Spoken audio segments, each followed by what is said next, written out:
Good afternoon, ladies and gentlemen. This is going to be Harry Buppet, and we are going to be casting a 1v1 Masters level game right here.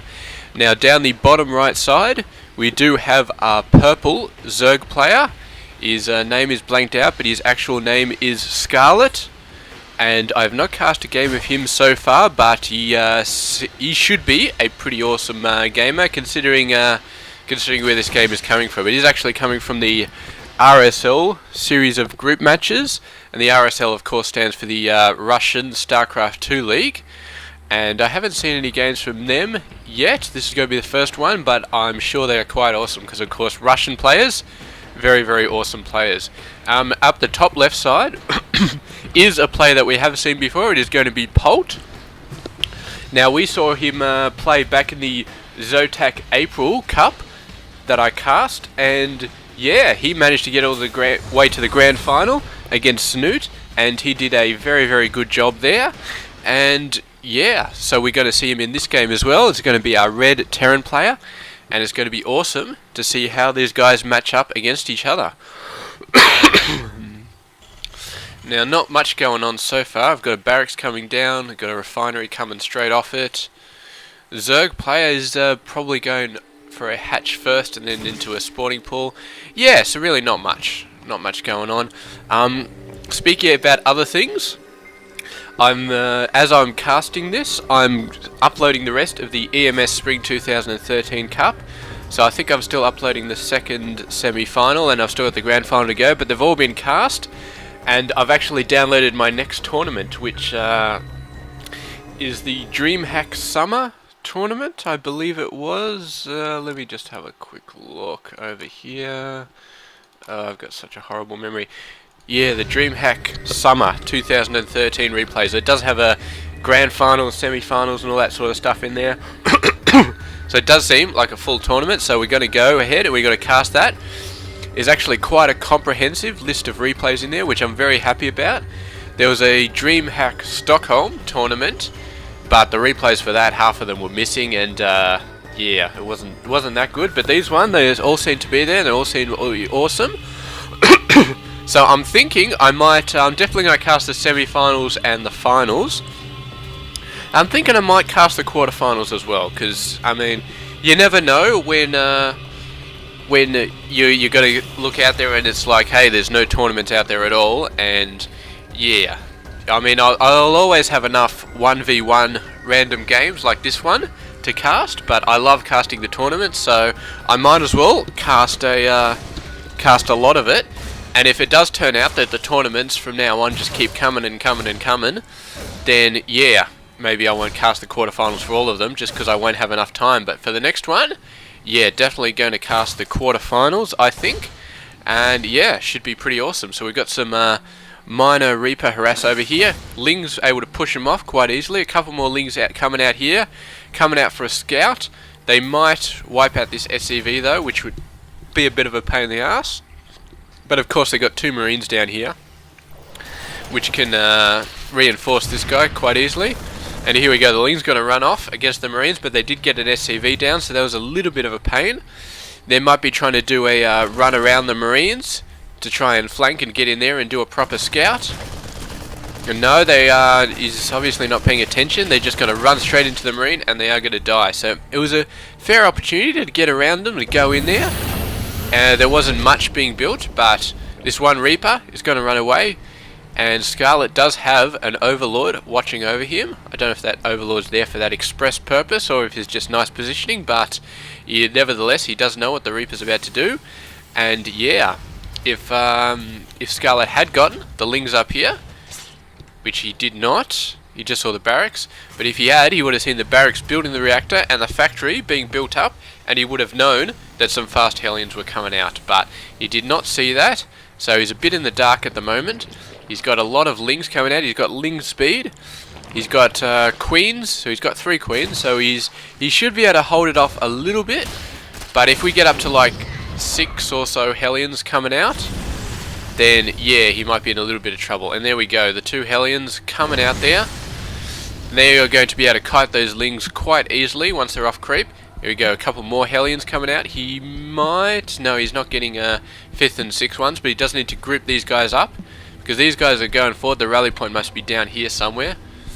There we go, and a nice fast third base going down from the Zerg player. And yeah, the Hellions can't really do much to this to take it out, but he's going to see if he can get through and get some workers down. He's going to lose Hellions though, because Queens... There he goes, he's going to attack this. Obviously, I don't think he's really intending to kill it. I think he's just trying to bait the Lings to come out and start attacking them so he can roast some of them. And if he manages to roast a lot of Lings, it's going to be that much easier for him to run in there and just start taking workers out. There we go. I think there's 2 more Hellions coming out. So I mean, with 6 Hellions, you really got to do something with it. You can't just build 6 Hellions and then not use them. That's quite a lot of Hellions. You definitely should be thinking about making something happen. And he's actually got enough to start destroying Queens, and he's trying to bring the Lings out to support the Queens, but he does not want to send the Lings out there by themselves. And these Hellions, man, they've stuck on there, and they actually might be able to kill this hatchery. So the Zerg player is not going to cancel it, I don't think. And if he doesn't cancel it, he's got to save it. There he goes. It goes up, so he's got no choice. He's got to run out there, push these guys away. If he loses this hatchery, that's 300 down the drain, and that is not something that he wants to consider. But with the Lings, he's just madly trying to get the creep up around here. Once he's got the creep there, he can do a lot better job at defending. You can see Lings coming out. They're trying to do a flank, and they managed to push the Hellions away. Lings on both sides and a couple of Queens up the centre. And it was just in time too, because this thing was getting very, very low, but he's managed to save it. However, these guys running back, and the Terran player could go in and finish this off. In fact, I think this would be an excellent idea with the Hellions. He's going to run back down. He's got 2 Queens up there, but the 2 Queens I don't think is going to be enough. He's got the hatchery down in the death margin right there. He does a transfuse on it, but I think the Hellions could just go in there and really, really start wiping it out. There's no roaches on the field so far. The Zerg player, man, he's just going for a lot of economy at the moment, and not really much army units, but there they are, the roaches, so he's already been building those. And the roaches coming out, they're going to be able to do what they need to do, and this transfuse really saved this hatchery, because I think otherwise it would have gone down. But there we go, Widowmine coming down. It's going to hit this guy. Does he have a lair? I am expecting... Oh, there, here it is. It's over in the expansion. So there we go. He's got that, and this Widowmine will go down, but he will get at least another shot off. He's parking the Queen right next to it, so if Polt isn't paying attention, the splash damage from this Widowmine's own shot is going to destroy it. But yeah, we'll have to see if Polt has his shit together as far as this Widowmine is concerned. But it becomes irrelevant because the Overseer manages to get there just as the Widowmine gets ready to send off. So not really much. This I believe this is the RSL logo, so they've actually got some custom maps going on here. And why not? If you can make custom maps, why not? Medevac coming over. Just a little bit of a scare tactic. I think there's no actual units in there. Bunch more Hellions. I think these are the same ones that he saved before. Yeah, look at the kills on those guys. But he's really got to be worried here because these Lings going around here can do quite a bit of damage. He's got a nice wall there. He's got a couple of Widow Mines. So the Lings aren't going to be able to push in too much. But once he gets the roaches and he starts breaching the supply depot wall, then it could be very, very scary. All it's going to take is the bunker going down. And yeah, these guys are going to be in a lot of trouble. That's a very, very large amount of roaches. He doesn't really have the Marine Marauder force to deal with them. But the Widow Mines getting a lot of hits off on the roaches. But we see some more roach reinforcements coming down already. He's going to have to rely on Widow Mine forces. He's getting the workers out there, and the workers might be able to send them off, but he's not actually hitting the workers, but he's going to start hitting the workers now. And Polt is in a little bit of trouble here. He's got a very, very healthy medevac force though, so he's going to be keeping these guys alive far longer than they normally would be. And I think he might have enough to send these guys away with the medevacs to heal them up. He's going to drop him, he's going to get him out of there. He needs to lift off this orbital command, but he does have time. And they're going to jump back here. He's going to get one tank out there, and this tank is pretty much going to just own these roach forces from now on. He's going to hit here, the siege tank hit, and he's not going to move in there at all because he does not want to send his roaches in range of a siege tank. And that is going to be it. We are going to be moving in to the mid-game from now on. And we're going to see what these two great players can pull out. This Viking gets a little bit crazy in there. Gets taken out, but he does take out one Overseer. May have been worth it. I'm not sure what the exact cost of these units are, but right now the Terran player, he's a full base behind. If you look at workers, he's 25 workers behind, so that's bad.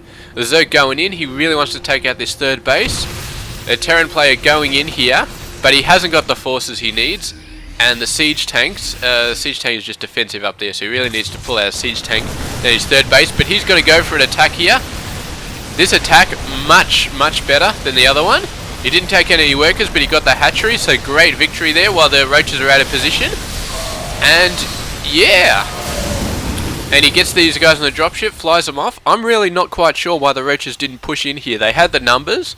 The Terran player army was completely out of position. He should have moved in there. Why? I suppose he just figured the orbital command could just lift off. So that's probably why he didn't bother, because he's like, he's going to lift it off. There's no real point.